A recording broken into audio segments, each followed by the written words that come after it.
Masiglang umaga po sa ating lahat mga kaibigan. Samahan sa inyo ang palatuntunang CMN Pilipinas, napapakinggan live nationwide via satellite at sa mga himpilan ng radyo ng Catholic Media Network sa iba't ibang lalawigan sa ating bansa. Araw po ngayon ng Huwebes, unang araw sa buwan ng Mayo. Ako po ang inyong lingkod, si Ariel Ayala. Sa atin pong mga balita sa araw na ito, ng Huwebes, 21 lugar sa bansang inaasahan na makararanas sa araw na ito ng danger level heat indices. Ang Dagupan City sa Pangasinan ang inaasang magtatala ng record na 47 degrees ayon sa Pag-asa.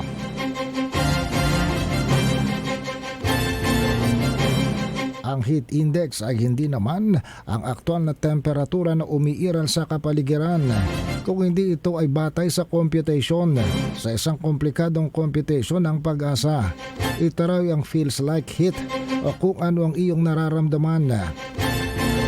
Sabi ng Pag-asa, sa malaking bahagi ng Luzon at ng Kabikulan, nasa 42 hanggang 47 degrees ang heat index.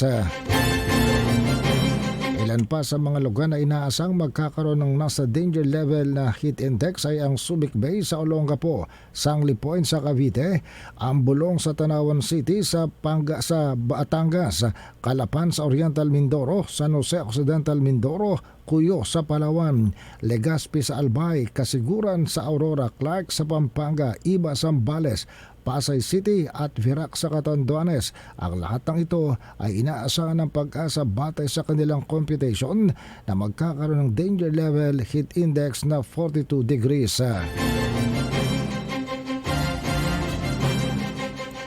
Muli namang sumabog kahapon ang Mount Bulusan. Sinabi ng mga state volcanologist na ang pangalawang pagsabog ng Bulusan Volcano sa Sorsogon ay naganap naman gabi ng Martes. Ang phreatic eruption ay naganap 7:43 PM at tumagal ng 77 minutes ayon pa rin sa PHIVOLCS. Nananatili ang bulkan sa alert level 1. Hindi naman naging mapaminsalang pagsabog ng bulkan, bagaman ng eruption ay nagbuga ng abo na tumagal hanggang 6 na minuto at nakaapekto sa ilang mga bayan ng Sorsogon.